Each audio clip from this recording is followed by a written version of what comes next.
भूखे मर जाना पर इन 4 लोगों से कभी मदद मत मांगना। एक कोयल की ज्ञानवर्धक बातें। जय श्री कृष्णा मित्रों, हमारे YouTube चैनल में आपका तहे दिल से स्वागत है। मित्रों, इस वीडियो में जो कहानी हम आपको सुनाने जा रहे हैं, ये कहानी एक कोयल की है, जिसकी कहानी में एक कोयल ने ऐसी 4 ज्ञानवर्धक बातें बताई है जो आपको सीख देकर जाएगी, जो आपने कभी सोचा नहीं होगा। ये कहानी कहने का मतलब है कि बहुत ही ज्ञानवर्धक और प्रेरणादायक है। वो कौन सी है 4 बातें जो कोयल ने बताई? क्योंकि मित्रों, किसी ने कमाल की बात कही है, चाहे भूखे मर जाना पर इन 4 लोगों से कभी मदद की भीख मत मांगना। तो मित्रों, आखिर कौन से हैं वो 4 लोग जो कोयल ने बताए हैं? आइए जानते हैं इस कहानी के माध्यम से। आपसे निवेदन है कि हमारी कहानी को पूरा सुने, वीडियो के खत्म होने तक हमारे चैनल पर बने रहें। यदि आप हमारे चैनल पर नए मेहमान दर्शक बनकर आए हैं तो हमारा चैनल सब्सक्राइब कर लीजिए और घंटी वाला बटन भी अवश्य दबा देना, क्योंकि जैसे ही हम कोई नया ज्ञानवर्धक वीडियो अपलोड करेंगे वो आप तक तुरंत ही पहुंच जाएगा और आप उसका बिना विलंब के फायदा उठा पाएंगे। तो दोस्तों, बिना किसी देरी के शुरू करते हैं ये कहानी। एक समय की बात है, किसी जंगल में एक बार तबाही आ गई। अब तबाही कैसे आ गई कि उस जंगल में बारिश के सीजन में यानी पूरे साल बारिश नहीं हुई, एक बूंद भी पानी नहीं बरसा, सूखा पड़ चुका था। इसलिए जंगल के रहने वाले जानवरों के लिए, पशु पक्षियों के लिए कोई भी खाने की व्यवस्था नहीं रही थी। सब भूखे मर रहे थे। जानवर, पशु पक्षी धीरे धीरे उस जंगल को छोड़कर दूसरे जंगल की ओर जाने लगे थे, दूसरे राज्य की ओर जाने लगे थे। दोस्तों, उसी जंगल में कोयल का जोड़ा रहता था। वो कोयल का जोड़ा एक वृक्ष की डाल पर बैठा हुआ था।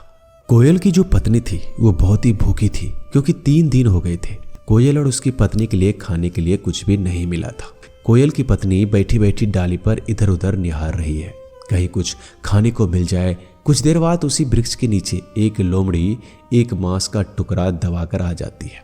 कोयल की पत्नी ने देखा तो उसके मुंह में पानी आ गया और कोयल की जो पत्नी थी वह लोमड़ी से कहने लगी, लोमड़ी बहन, मैं 3 दिन से भूखी हूँ, बहुत बड़ी मेहरबानी होगी अगर इसमें से थोड़ा मांस का टुकड़ा हमें भी दे दो, जिससे हमारी भूख शांत हो जाए, नहीं तो मेरा दम निकल जाएगा। दोस्तों, लोमड़ी ने देखा कि कोयल अपने पति के साथ में बैठी है, तो लोमड़ी तो चालाक थी, क्योंकि ये तो आप जानते ही हैं कि लोमड़ी चालाक होती है। लोमड़ी ने विचार किया, इस मांस के टुकड़े से तो हमारा पूरी तरह से पेट नहीं भरेगा, यह अच्छा मौका है कि इनको पास बुलाने का, और जैसे ये पास में आएगी इसको मारकर खा जाएंगे, हमारा पेट भर जाएगा। दोस्तों, फिर लोमड़ी ने कोयल से कहा, कोयल घबराइए नहीं, तुम नीचे आ जाओ और तुम्हें अपने पास में बिठा करके बड़े प्यार से तुम्हें इस मांस के टुकड़े को खिलाएंगे। दोस्तों, कोयल तो भूखी थी, वो तैयार हो जाती है और जब जाने को होती है लोमड़ी के पास, तभी कोयल के पति उसे रोक लेता है। कोयल कहता है कि आप पगला गई हो, अरे ये हमारा तुम्हारा दुश्मन है, ये शिकारन है, अगर तुम नीचे गई तो ये मांस के टुकड़े को छोड़ देगी और तुम्हें मारकर खा जाएगी। कोयल की पत्नी कहती है, नहीं मारेगी, ये हमारे साथ ऐसा नहीं करेगा। कोयल को पति फिर समझाता है कि मेरी बात को समझो, इसके पास ना जाओ, नहीं तो ये तुम्हें मारकर खा जाएगी। कोयल जब अपने पत्नी को समझाता है और वो नहीं समझती है, तो फिर कोयल कहता है कि ऐसे तुम नहीं समझोगे, हम तुम्हें एक दास्तां सुनाते हैं, तब तुम समझोगी। ध्यान से पहले मेरी बात को सुनो, उसके बाद फिर जाना। दोस्तों, कोयल की पत्नी वहीं बैठ जाती है और लोमड़ी के पास में नहीं जाती है और अपने पति कोयल की बात सुनने लगती है। कोयल कहने लगा और समझाने लगा, कुछ समय पहले की बात है, इस जंगल में एक बरगद का पेड़ था। इस बरगद के एक खो में एक तोता और तोती रहते थे, यानी तोता तोती का जोड़ा रहता था, और दूसरे खो में उसी बरगद के पेड़ पर एक सर्प रहता था।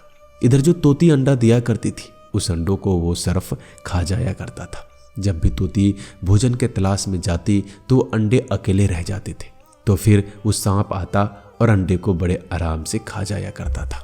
कभी कभी तो बच्चे भी बन जाते थे, तब भी सर्प उन बच्चों को भी खा जाया करता था। यह देखकर तोता तोती बहुत परेशान होते थे, बहुत दुखी होते थे, रोते रहते थे।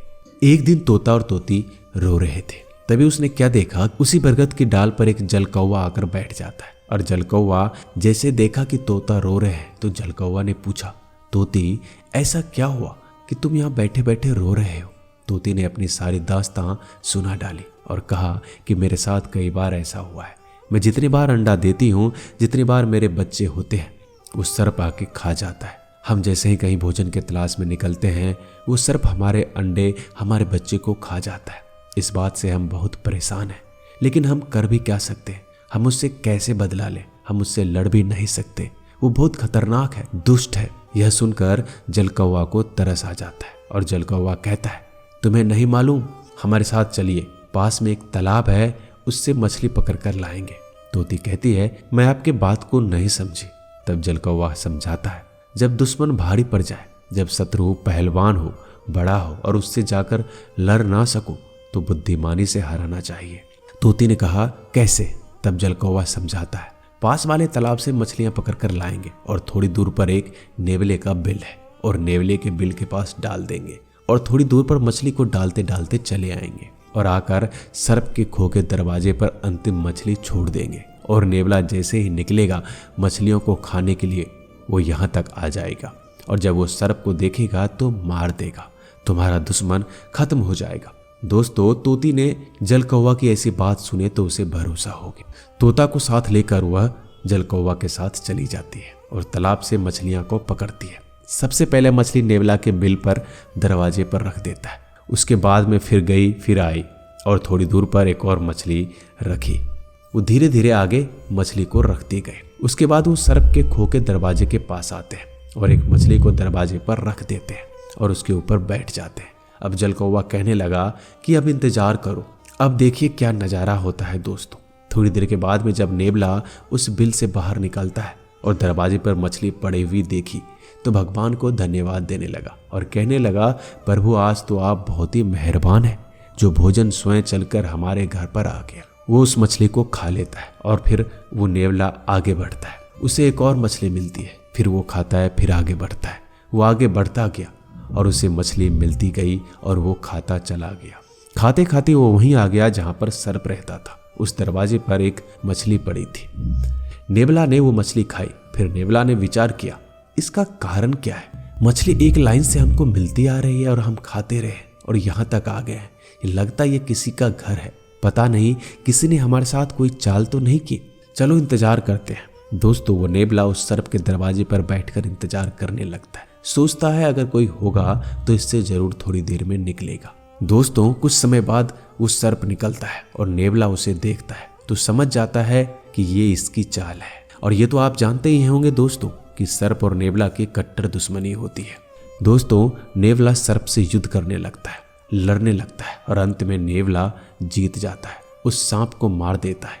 यह देखकर तोती बहुत प्रसन्न होती है और तोती उसी वृक्ष की डाली से आवाज लगाती है कि नेवला भैया, मैं आपको बहुत तहे दिल से धन्यवाद करती हूँ, क्योंकि इसकी वजह से मैं बहुत परेशान थी। आज आपने हमारे दुश्मन को मार दिया। तोती बहुत प्रसन्न थी। इधर नेवले ने देखा पेड़ के ऊपर तोता का जोड़ा बैठा हुआ है तो नेवला समझ गया, अच्छा इसका मतलब ये जाल तुमने बनाया था। तोती ने उस नेवला से अपनी सारी दास्तां सुनाती है। तो उसके बाद में वो नेवला कहता है कि तोती, क्या ऊपर से धन्यवाद देती रहोगी या फिर नीचे आकर भी धन्यवाद दोगी? दोस्तों, तोती उड़ती है और उस नेवला के पास में पहुंचती है और पास में जाकर बैठ जाती है, लेकिन नेवला उसे भी मार देता है और तोती को भी मार के खा जाता है। तोता उधर सोच रहा है, एक दुश्मन से जीत नहीं पाए, तब तक दूसरे दुश्मन के चंगुल में चले गए। दोस्तों, वही बात समझाता हुआ कोयल अपने पत्नी से कहता है, एक दुश्मन से दो लोग बचे लेकिन दूसरे दुश्मन के चंगुल में फंस गए और वो तोती मर जाती है, क्योंकि उसने उस पर भरोसा कर लिया था। वह भूल गई थी कि नेवला दुश्मन है, ये हमको छोड़ेगा नहीं। इसलिए कोयल, तुम वहां ना जाओ, ये तुम्हारा हमारा दुश्मन है, ये तुम्हें जरूर मार देगा। और भूल कर भी इसी तरीके से इन चार लोगों पर कभी भी मदद की भीख नहीं मांगनी चाहिए। कोयल की पत्नी ने पूछा कि कौन से हैं वो चार लोग। कोयल की बात सुनकर उसका पति बताता है, पहला है आपका दुश्मन। अगर दुश्मन से आप मदद की भीख मांगने जाएंगे तो वो दुश्मन आपकी मदद नहीं करेगा, वो आप पर वार करेगा, आपको नुकसान पहुंचाएगा, आपको मार भी देगा। इसलिए दुश्मन से कभी भी मदद की भीख नहीं मांगनी चाहिए। दूसरा है अभिमानी घमंडी। अभिमानी व्यक्ति के पास कभी भी मदद की भीख मांगने मत जाना। मर जाना, क्योंकि अभिमानी के पास अगर गए तो तुम्हारा अभिमान में आकर, घमंड में आकर तुम्हारा अपमान कर देगा, लेकिन देगा कुछ भी नहीं। तीसरा है कपटी। कभी भी कपटी इंसान के पास मदद मत मांगना, क्योंकि कपटी जो होते हैं वो कपट भरे शब्द कहते हैं और कपट जरूर करते हैं। मदद तो नहीं करेंगे, लेकिन वो अपने कपट से तुम्हें कहीं ना कहीं फंसा लेंगे, तुमसे फायदा ले लेंगे और तुमको छोड़ देंगे, जिससे तुम्हारा बड़ा नुकसान हो जाएगा और तुम्हें पता भी नहीं चलेगा। इसलिए कपटी इंसान से कभी मदद मांगने के लिए नहीं जाना चाहिए। चौथा है नशेबाज व्यक्ति। नशेबाज आदमी के पास कभी भी मदद की भीख मांगने मत जाना। जैसे अगर आप कहीं जा रहे हैं, रास्ते में खड़े हैं, अगर कोई वाहन नहीं मिल रहा है, कहीं से एक बाइक वाला नशे में आ गया, उसके लिए आपने हाथ दिया, उसने रोक दिया और उसकी बाइक पर बैठ गए, क्योंकि वो तो नशे में है। आप तो जानते हैं कि नशे में व्यक्ति वाहन कैसे चलाएगा, कहीं ना कहीं जाकर ठोक देगा या गड्ढे में डाल देगा, खुद मरेगा और वो आपको भी मार देगा। इसलिए नशेबाज आदमी से कभी भी मदद की भीख मत मांगना, चाहे रास्ते में मर जाओ, लेकिन ऐसे 4 लोगों पर कभी भी मदद की भीख मत मांगना। एक दुश्मन, दूसरा अभिमानी, तीसरा कपटी और चौथा नशेबाज। दोस्तों, कोयल की इस तरीके से बातें सुनकर वो समझ जाती है कि हमारा पति सच कह रहा है और वो नहीं जाती है। दोस्तों, इस कहानी से हमें सीख मिलती है कि भूखे मर जाना, लेकिन इन 4 लोगों से कभी मदद मत मांगना। दोस्तों, आप सभी को होली की बहुत बहुत शुभकामनाएं। तो दोस्तों, मिलते हैं जल्दी एक नए ज्ञानवर्धक वीडियो के साथ। तब तक अपना ख्याल रखिएगा। धन्यवाद।